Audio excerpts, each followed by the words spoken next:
Assalamualaikum warahmatullahi wabarakatuh. Waalaikumsalam. Alhamdulillah, wassalatu wassalamu ala sayyidina Rasulillah Muhammad ibn Abdullah wa ala alihi wa sahbihi wa man wala. Subhanaka la ilma lana illa ma 'allamtana innaka antal alimul hakim. Rabbi shrah li sadri wa yassir li amri wahlul 'uqdatam min lisani yafqahu qawli, amma ba'du. Allahumma anfa'na bima 'allamtana, Rabbi 'allimna ma yanfa'una, Rabbi zidna ilma warzuqna fahma wa atina hikmah. Allahumma barik lana fi majlisina hadza bi rahmatika ya arhamar rahimin. Walhamdulillahi rabbil alamin. Hadratul mukarramun wal muhtaramun, hadirin hadirat, rekan-rekan sekalian yang dirahmati oleh Allah Subhanahu wa taala. Dalam kesempatan yang mulia ini, pertama-tama marilah kita senantiasa meningkatkan ketakwaan kita kepada Allah dan juga meningkatkan rasa syukur kita kepada Allah atas segala karunia yang telah diberikan oleh Allah kepada kita, terutama karunia nikmat iman dan Islam, nikmat sehat jasmani dan ruhani, dan tidak kalah pentingnya nikmat kesempatan yang Allah Subhanahu wa taala berikan kepada kita sehingga kita kembali berjumpa dengan bulan yang agung, bulan Ramadan. Mudah-mudahan tidak terlewat bulan ini kecuali dosa-dosa kita diampuni oleh Allah Subhanahu wa taala. Baik, kita tahu bahwasanya bulan Ramadan merupakan anugerah yang Allah Subhanahu wa taala berikan kepada umat Nabi Muhammad sallallahu alaihi wasallam. Bulan Ramadan dikatakan sebagai Sayyidus Syuhur. Bulan Ramadan itu adalah buka atau penghulunya para bulan. Karena bulan Ramadan adalah bulan istimewa di mana kita sebagai umat Nabi Muhammad banyak diberikan kemuliaan oleh Allah di bulan Ramadan ini. Bahkan dinyatakan bahwasanya bulan Ramadan ini adalah bulan kesempatan yang Allah berikan kepada kita untuk kita mengejar kembali ketinggalan-ketinggalan kita dalam ibadah kepada Allah di bulan-bulan yang lalu. Maka di bulan Ramadan ini kita harus senantiasa meningkatkan dari segi kebaikan yang biasa kita lakukan di bulan-bulan yang lain. Maka di bulan Ramadan ini harus betul-betul kita manfaatkan dengan sebaik-baiknya. Karena ini berkenaan dengan sebuah hadis yang disabdakan oleh baginda Rasulullah SAW. Nabi itu pernah khawatir kepada Allah Subhanahu wa taala ketika beliau mengetahui bahwa umatnya itu umurnya pendek-pendek. Jadi Nabi menyatakan inna umra ummati ma baina sittin wa sab'in, bahwasanya umurnya umat saya itu antara 60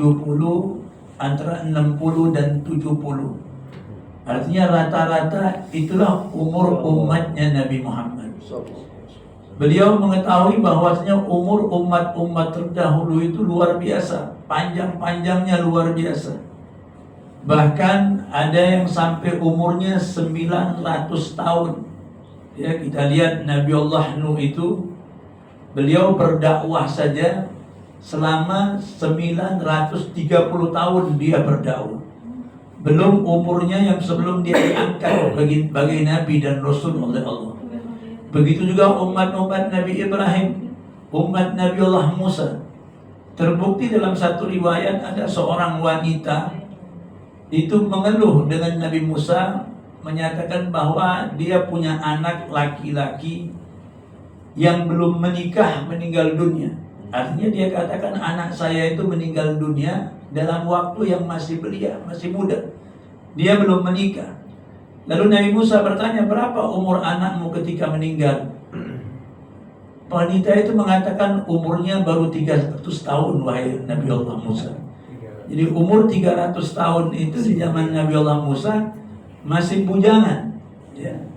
Nah, khawatir inilah yang dikhawatirkan oleh baginda Rasulullah.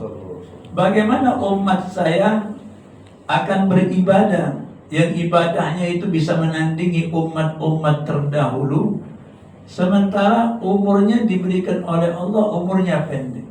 Maka pertanyaan ini ditanyakan oleh Nabi Muhammad kepada malaikat Jibril.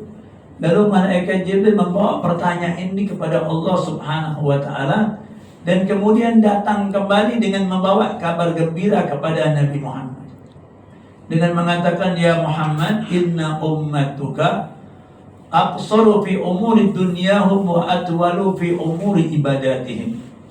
Wahai Muhammad, umatmu itu hanya pendek dalam hitungan umur dunianya, tapi dia panjang dalam umur ibadahnya. Maka ketika kita katakan bagaimana umur umat Nabi Muhammad tapi ibadahnya bisa menandingi umat-umat terdahulu, ya diantaranya dengan dikaruniakannya bulan Ramadan kepada umat Nabi Muhammad, di mana kita bisa mengejar ketinggalan kita. Amalan sunnah yang kita lakukan di bulan Ramadan itu bisa menandingi amalan wajib. Sementara amalan wajib yang kita lakukan di bulan Ramadan, pahalanya dilipat gandakan oleh Allah menjadi 70 kali lipat. Artinya kalau kita sholat maghrib 3 rakaat di bulan Ramadan, maka seperti kita 70 kali melaksanakan sholat maghrib tersebut. Belum lagi di bulan Ramadan Allah janjikan ada satu malam yang dikatakan sebagai malam Lailatul Qadar, yang nilai malam itu khairum min alfi syahr, lebih baik daripada 1000 bulan. Artinya kalau ada orang yang mendapati malam bulan Lailatul Qadar tersebut, maka sama dia beribadah selama 83 tahun. Inilah merupakan karunia yang Allah berikan kepada umat Nabi Muhammad, yang mungkin karunia ini tidak Allah berikan kepada umat-umat terdahulu. Maka di bulan Ramadan adalah bulan yang dipilih oleh Allah sebagai bulan Al-Quran, dan sekaligus di bulan Ramadan ini juga umat Nabi Muhammad diperintahkan oleh Allah untuk melaksanakan ibadah puasa, yang perintah puasa ini merupakan salah satu rukun daripada rukun Islam. Ya, ayat yang berbunyi, ya ayyuhalladzina amanu kutiba alaikumusiyam kama kutiba alal ladzina min qablikum la'allakum tattaqun. Allah nyatakan, wahai orang-orang yang beriman, telah ditetapkan kepada kalian puasa sebagaimana telah ditetapkan kepada orang-orang sebelum kalian. Jadi ayat ini berbunyi menyatakan bahwasanya perintah puasa ini adalah syariat yang umum, yang perintah ini pernah diperintahkan oleh Allah kepada seluruh umat sebelum umat Nabi Muhammad. Jadi kalau kita ditanya umat Nabi Adam puasa apa enggak? Puasa. Umat Nabi Ibrahim mereka berpuasa. Umat Nabi Musa, Nabi Nuh sampai dengan umat Nabi Isa, semua umat tersebut menyatakan bahwa ada perintah puasa dari Allah Subhanahu wa taala, hanya bilangan puasanya berbeda dan waktunya yang berbeda. Ya, di antaranya kalau umat Nabi Ibrahim itu puasanya susah. Dikatakan shaumud dahr, 1 tahun puasa, 1 tahun enggak puasa. Itu umat Nabi Ibrahim. Tahun sekarang puasa sepanjang tahun. Nanti tahun besok enggak puasa. Umat Nabi Allah Nuh luar biasa. Puasanya nisfud dahr, setengah tahun. Yasumu yauman wa yuftiru yauman. Sehari puasa, sehari enggak puasa. Dan sebagian lagi umat ada yang berpuasa 40 hari. Tapi umatnya Nabi Muhammad puasanya hanya 30 hari sepanjang puasa di hari-hari di bulan Ramadan tersebut. Nah, di dalam kita melaksanakan puasa, dijanjikan bahwasanya orang yang berpuasa itu la'allakum tattaqun. Artinya kalau kalian melaksanakan puasa, dikatakan di dalam tafsirnya ay tablughu bisyamikum at-taqwa. kalian bisa meraih tingkat ketakwaan kepada Allah dengan kalian melaksanakan puasa di bulan Ramadan tersebut. Karena puasa Ramadan ini dikatakan ibadah yang berbeda dengan ibadah yang lain. Karena ibadah ini adalah ibadah yang berhubungan dengan kita mendidik hawa nafsu kita. Ada hal-hal yang tadi mungkin kita dihalalkan di bulan-bulan yang lain, tapi di bulan Ramadan yang halal di bulan yang lain diharamkan oleh Allah di waktu yang sudah ditentukan oleh Allah. Artinya ada keinginan hawa nafsu kita ketika di bulan-bulan lain barang itu halal untuk kita, boleh kita lakukan. Tapi khusus di bulan Ramadan dengan waktu yang sudah ditentukan oleh Allah, kita dilarang bahkan diharamkan untuk melakukannya. Kita contohkan kalau ibadah sholat, memang ada hal-hal yang Allah haramkan di dalam sholat, hal yang dihalalkan di luar sholat. Contohnya apa? Kita makan. Ya, makanan yang halal boleh kita makan. Tapi ketika kita sholat, kita nggak boleh makan. Ya, kita harus bersihkan. Bahkan jangan sampai kita ketika sholat itu membawa sisa-sisa makanan. Makanya kita disunnahkan untuk bersiwak. Tujuannya apa? Tujuannya jangan sampai ada sisa makanan yang kemungkinan nanti di tengah-tengah sholat kita tertelan. Maka kalau kita menelan sesuatu, memakan sesuatu ketika kita sholat, maka sholat kita dibatalkan. Artinya sholat kita batal. Tapi amalan sholat itu adalah amalan yang dikatakan oleh ulama, amalan yang sebentar. Orang selama-lama orang sholat mungkin 5 menit sampai 7 menit.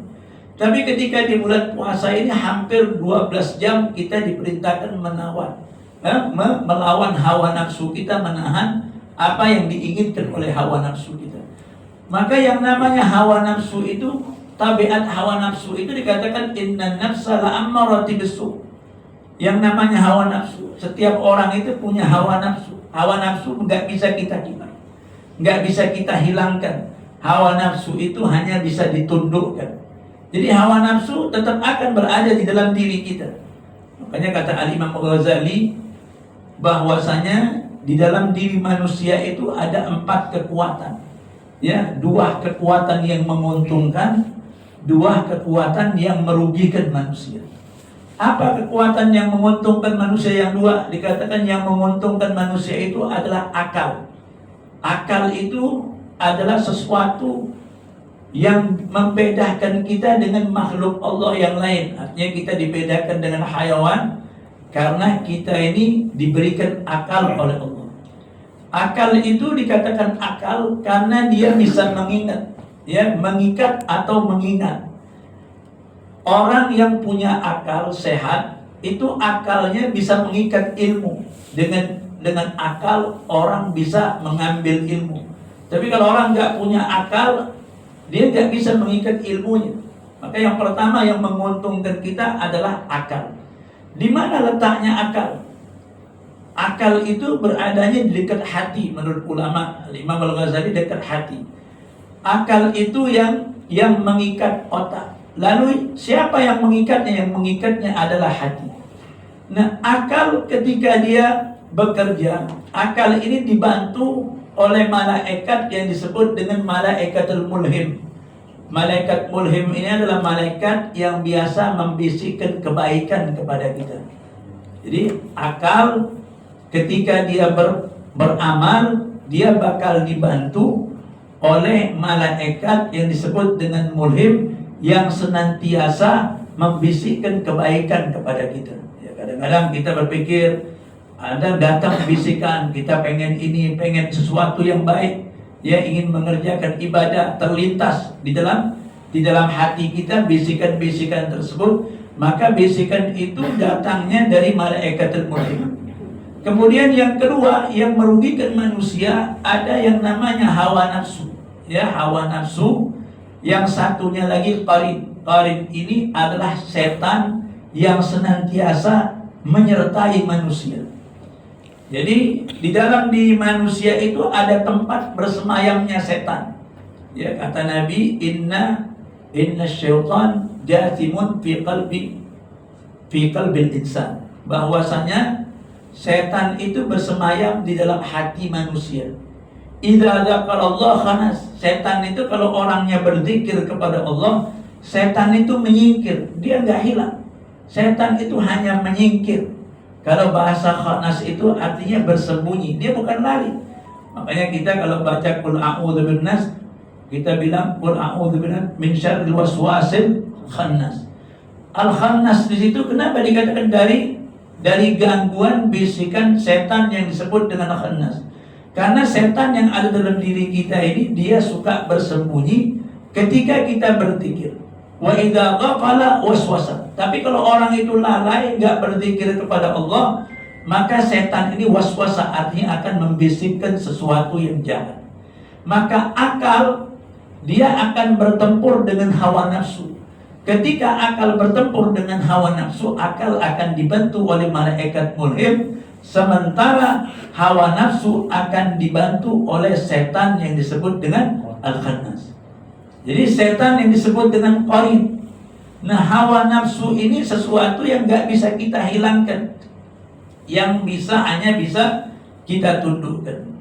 Makanya ketika kita banyak berzikir kepada Allah Subhanahu wa ta'ala, banyak melaksanakan perintah Allah dengan segala kebaikan, amal ma'ruf yang kita lakukan, baik itu puasa, baca Al-Quran, kita berzikir, kita banyak sholat sunnah, kita bersedekah, maka tujuannya apa? Untuk menundukkan hawa nafsu kita ketika itu dengan kita banyak berbuat, mengamalkan amal-amalan yang soleh.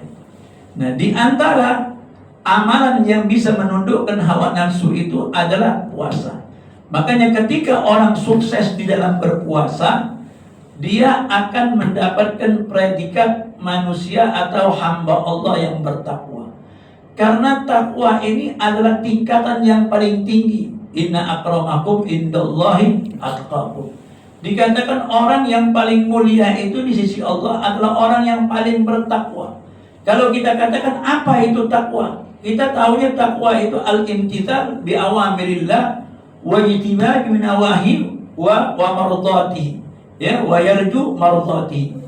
Takwa itu adalah usaha kita untuk mengerjakan semua perintah-perintah Allah dan menjauhi segala larangan Allah, hanya mengharap ridho Allah Subhanahu wa ta'ala. Jadi harus ditambahi, harus mengharap ridho Allah. Ada orang yang menjauhi larangan Allah, tapi mungkin dia nggak mengharap ridho Allah. Amalannya mungkin dilandasi dengan riya, dengan sesuatu selain Allah Subhanahu wa ta'ala. Jadi ketika orang melaksanakan perintah Allah dan menjauhi larangan Allah, hanya mengharap ridho Allah, maka orang tersebut digadang-gadang bakal mendapatkan predikat orang yang bertakwa. Maka kata ulama, amalan yang paling dekat dengan ikhlas itu adalah puasa. Kalau amalan yang lain bisa digoda sama setan. Orang sholat bisa bukan sholatnya karena Allah. Orang bersedekah apalagi bisa bukan karena Allah, karena riya, karena ada sesuatu, karena ada niat selain Allah. Hampir semua amalan selain daripada puasa itu bisa dibatalkan oleh setan dengan riya kecuali puasa. Puasa itu hampir tidak bisa dimasukin riya. Ya, kita bagaimana kita mau riya puasa? Orang puasanya kan nggak ketahuan. Ya, artinya kita betul-betul bertakwa kepada Allah. Kalau kita nggak ikhlas kepada Allah, kita bisa makan, orang bisa nggak lihat kita makan, kita bisa ngaku. Dia berangkat kerja, kita dalam keadaan puasa. Mungkin di kantor dia makan, nanti pulang ke rumah lesu-lesu lagi, mau buka puasa. Nggak ada yang tahu kecuali dia dengan Allah Subhanahu. Artinya kalau orang betul-betul melaksanakan puasa, itu ada niat ikhlasnya kepada Allah Subhanahu. Nah, itu dikatakan, maka orang yang berpuasa dijanjikan oleh Allah akan mendapatkan predikat orang yang bertakwa kepada Allah.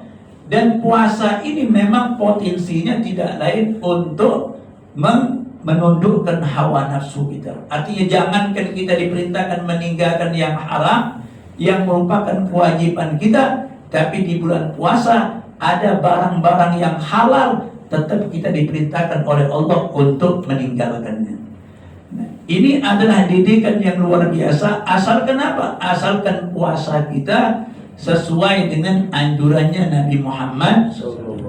Maka kita lihat ayat berikutnya dikatakan, ketika kita berpuasa dijanjikan oleh Allah dengan sabdanya Nabi Muhammad, kullu amal ibni Adam lahu illa shaum fa innahu li wa ana ajzi bi. Kata Nabi Muhammad, setiap amalan anak Adam itu untuk dia. Artinya kalau dia puasa, dia udah tahu pahalanya. Dia berlakukan yang lain, dia sholat ada pahalanya. Kecuali puasa, puasa itu untuk saya, wa ana ajzi bi. Saya yang akan membalas puasa tersebut. Di sini ulama membahas kenapa kok puasa tidak diberikan pahalanya, enggak dikasih tahu orang yang puasa nanti bakal begini. Hanya Allah bilang bahwa puasa itu akan saya balas sendiri. Artinya yang pertama, orang kalau sukses berpuasa, dia pasti akan berjumpa dengan Allah Subhanahu. Ini satu fadilah, satu keutamaan yang luar biasa. Yang nikmat di atas nikmat surga itu adalah orang bisa berjumpa dengan Allah. Nah, kita kalau ditanya apakah orang-orang yang masuk surga itu bisa berjumpa dengan Allah, dalam tafsir dikatakan waziyad. Orang yang masuk surga dia bakal dapat nikmat tambahan dengan melihat Allah. Bagaimana cara melihatnya? Wallahu a'lam. Bagaimana cara ketemunya dengan Allah? Wallahu a'lam. Tapi kita meyakini setiap orang yang masuk surga dia bisa berjumpa dengan Tuhan. Makanya orang yang puasa, kata Nabi, farhatan lis-shaimi farhatan. Bagi orang yang berpuasa itu dia mendapatkan dua kegembiraan. Al-farah indal iftar, dia bahagia ketika dia berbuka puasa. Dan yang kedua, dia bergembira al-farhah inda liqa'i rabbih, ketika dia berjumpa dengan Allah Subhanahu wa ta'ala. Jadi orang yang berpuasa akan senantiasa dalam ibadah. Makanya orang berpuasa itu harus jaga puasanya. Bukan saja menjaga al-imsak minal akli wasyarab.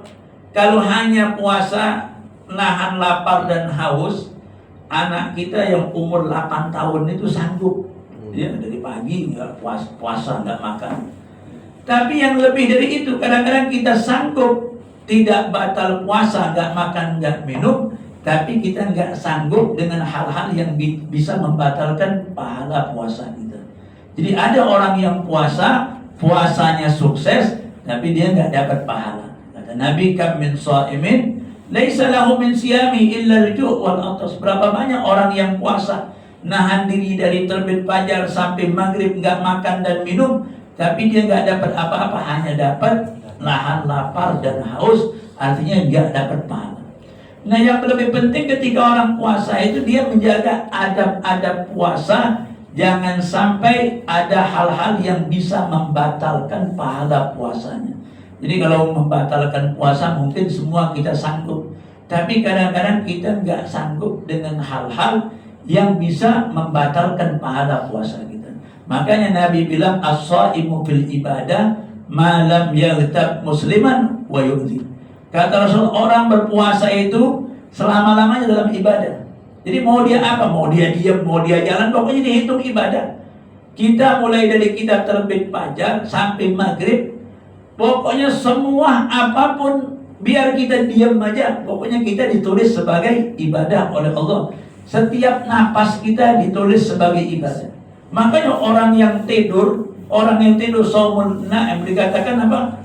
Saumas sha'im ibadah. Tidurnya orang yang berpuasa itu ibadah. Catatannya apa, kata Rasulullah? Malam yaghtab, selagi dia enggak ghibah orang muslim, wala yu'dhi, dan dia enggak mengganggu orang. Nah, ini kadang-kadang kan kita puasa, tapi mulut kita masih menghibah orang, ya, mencaci orang, atau kita berbohong. Ya, kata Rasulullah, man lam yada qaula zur wal amal bi falaisa lillahi hajatan ayyada ta'amahu wa syarabahu. Kata Nabi Muhammad, kalau orang yang berpuasa itu nggak bisa meninggalkan sifat bohong atau melakukan hal-hal yang berbau dusta, maka Allah nggak punya hajat dengan dia menahan lapar dan haus. Nggak ada hajat bagi Allah. Artinya apa? Bahwa pahalanya dibatalkan oleh Allah ketika dia melakukan hal-hal yang bisa membatalkan puasa. Di antaranya riba, kita berbohong, ataupun yarfud, ya, mengucapkan kalimat-kalimat yang tidak baik, berbuat bodoh, artinya kalimat-kalimat keji, keluar mencaci orang, itu semua hal-hal yang bisa membatalkan puasa kita. Itu yang pertama. Yang kedua, kata ulama, kenapa orang puasa itu dikatakan bakal dibalas oleh Allah? Ini yang lebih istimewa. Karena Nabi itu pernah bilang kepada sahabat, nanya, manil muflis, kata Rasulullah. Tahu gak kalian siapa orang yang bangkrut? Lalu sahabat mengatakan, al-muflis man la lahul mal. Orang bangkrut itu ya Rasulullah, orang yang gak punya harta. Rasulullah bilang, bukan itu yang aku maksud. Al-muflis, kata Rasulullah, man mata bi amalis sholih. Orang yang bangkrut itu adalah orang yang meninggal dunia dengan membawa amal soleh. Tapi begitu dia dihisab oleh Allah, tiba-tiba hak adaminya masih banyak. Datang orang, ya Allah, si fulan itu pernah ngezalimin saya, si fulan itu punya hutang sama saya, si fulan itu pernah ganggu saya. Sehingga apa? Sehingga semua kebaikannya akan Allah ambil, dipindahkan kebaikannya kepada orang yang dizaliminya. Kalau amal baiknya udah habis, bagaimana? Maka diambillah dosa orang yang dizaliminya, lalu dosanya akan ditimpakan kepada dia. Ini bakal terjadi. Makanya hal-hal yang tidak beres di dunia, ya, hubungan kita, perkara-perkara yang tidak diberes di dunia ini, nanti bakal dibereskan di hari kiamat. Makanya kalau ada urusan di dunia, lebih baik dibereskan di dunia sekarang ini. Lebih baik kita kata ulama, nggak apa-apa malu, yang penting jangan masuk neraka. Tapi kalau sekarang nggak mau malu, nggak apa-apa masuk neraka, kan dibalik. Malu nggak apa-apa, yang penting jangan masuk neraka. Jadi kita lihat bagaimana kalau ada orang ngedolim, ngambil hak satu perak aja bakal dihisap oleh Allah. Kalau hak satu negeri, jutaan rakyat diambil, nanti bagaimana dia mau dituntut? Ini beban yang luar biasa. Jadi kita dengan berpuasa ini, terutama kita mendidik hawa nafsu kita, artinya menundukkan hawa nafsu kita supaya jangan melakukan hal-hal yang haram dan juga hal-hal yang halal secara berlebihan. Jadi nafsu itu harus dilawan. Mukhalif hawa nafsu allati laisa qasduha. Lawan itu, perangin, kata Imam Busiri, hawa nafsu itu yang tujuannya nggak ada lain, hanya untuk mencari kesenangan dunia yang tidak ada manfaatnya bagi kalian. Jadi kita, orang yang berpuasa, ketika orang yang amalnya tadi bisa diambil, kecuali kata ulama amalan puasa. Kalau dia punya amalan puasa, amalnya itu nggak bisa diambil oleh siapapun yang dizaliminya. Nah, ini penjelasan ulama tentang wa ana ajizibi. Kalau selain puasa bisa diambil, ya, oh dia ngezalimin sebulan, datang orang udah mau masuk neraka, ya Rasulullah, ada fulan dzalama hadza wa syatama hadza, dulu dia ganggu si fulan, diambil pahalanya, ditaruh kepada orang yang dizaliminya. Tapi yang namanya amalan puasa nggak bisa diambil oleh Allah. Karena apa? Karena khususnya daripada fadilah amalan puasa tersebut. Jadi ketika kita puasa, jaga adab puasa kita secara zahir dan secara batin, supaya puasa kita ini benar-benar bisa membuahkan hasil yang hasilnya kita akan menjadi orang yang bertakwa. Kapan buktinya? Ya nanti setelah Lebaran. Ya, buktinya itu setelah Lebaran. Kalau di Ramadan dia bergegas baca Al-Quran, mungkin satu juz dia sanggup atau 2 juz dia sanggup. Nah, ketika setelah Lebaran kita lihat, bisa nggak dia baca 1 makro, atau nanti baca Qurannya Ramadan tahun depan baru ketemu Quran lagi. Artinya dia didikan itu nggak sukses. Artinya didikan Ramadan ini seperti madrasah, ya, seperti sekolahan yang mendidik rohani kita. Kita dididik di bulan Ramadan supaya didikan ini manfaatnya setelah di bulan-bulan yang lain. Itulah yang dikerjakan oleh orang-orang yang soleh. Mudah-mudahan kita mendapatkan manfaat, mendapatkan keberkahan, dan kesempatan yang Allah berikan kita tahun ini kita gunakan dengan sebaik-baiknya, dan kita mungkin dipanjangkan umur oleh Allah, masih ketemu nanti Ramadan berikutnya, ya. Tapi nggak ada jaminan kalau nanti bulan Ramadan depan datang Kita masih ada di atas bumi, mungkin kita sudah ada di bawah bumi. Mudah-mudahan kita dipanjangkan umur oleh Allah Subhanahu wa taala. Ibadah kita di bulan Ramadan ini diterima oleh Allah Subhanahu wa taala. Amin. Silakan Bapak Ibu yang ada pertanyaan.